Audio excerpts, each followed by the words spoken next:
how can we get back on the game? Hello guys, this is Yundel and today's share is about a reminder of getting back on the game. Guys, many times we are frustrated because we are discouraged. We cannot take it anymore. We have a lot of problems which is very difficult to handle.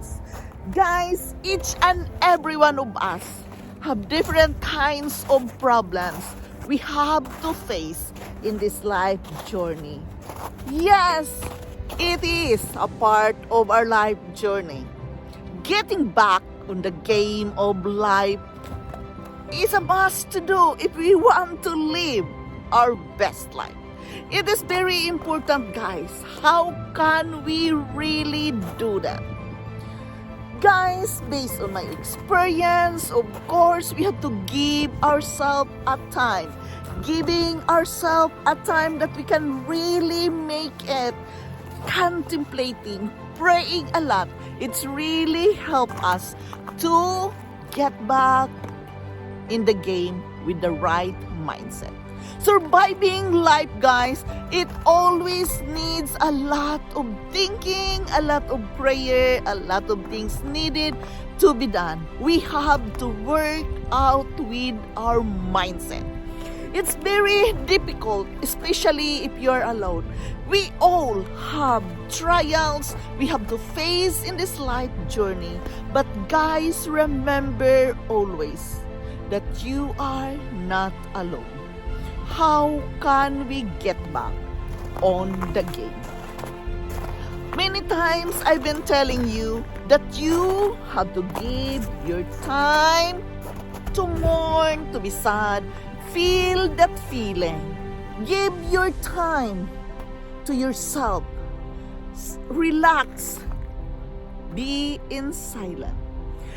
Guys, if we know how to be in silence, contemplate, giving ourselves a time, it will help us to find the right solution with our life. Stressing up doesn't really help with our problems. Getting back in the game of life is about relaxing, taking a break from any troubles, from anything you are doing. You have to give time to yourself.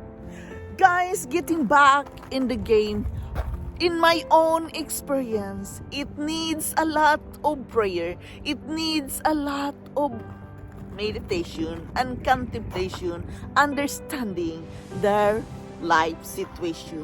Why this is really happening to me. In my own situation, guys, do not use so many hours sometimes of regretting something. Regrets doesn't help in this moment. Getting back in the game, you have courage to do that. You must have that strong courage to do that. You have to work on with yourself. You have to believe in yourself. Of course, we must be good of asking help. Asking help is a must if we really want to do something with our life. I know it's not always easy, it's very difficult, but sometimes we don't have a choice, guys. We have to do what is needed to be done. Yes, I experience a lot of difficulties in this life journey and it's not easy. But guys, getting back in the game is a mindset work at first. It is about knowing yourself, knowing the right decision, knowing what is best for your life right now, and take it one step at a time. One step at a time really helps you guys to do the right decision. We have a decision to make, guys, when we are getting back in the game.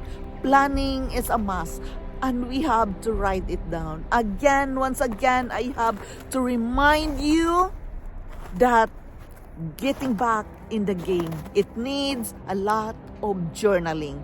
Writing it down, every thoughts of the moment, every feeling you have. Name your feelings and write it down. You have to plan the whole thing, the whole situation, how to get back in the game of life. It needs planning, and you have to write it down, everything you needed to be done. Many times we are frustrated. You may have made a mistakes and failed. But you have to learn to forgive yourself. Quit remembering the mistakes. Try to encourage yourself to start again, to begin new things for your life. We must not define ourselves by our mistakes. We must understand that sometimes we cannot control our own destiny, especially when we feel something. Many times, guys, as what it said in the scripture, that Peter, the disciple of God, failed many times. Many times he failed, but still he got up and get back on the game because he trusted God, because he trusted that God is in control, God is working for him, God is with him all the time. And it is the same in our life journey, guys. Many times when we fail, when we commit mistake, when we are not succeeding into something, we feel depressed and discouraged. But guys, we must to remember to ask forgiveness, forgive yourself, ask forgiveness to God, and remember that His mercy is bigger than any mistakes we've made. Because in the scripture it says, get back in the game. You can still do what you called to do for your life. Remember always, guys, but that even mistakes, we can be thankful for that. Thankful for the mistakes, because from that mistakes, we grow and learn from it.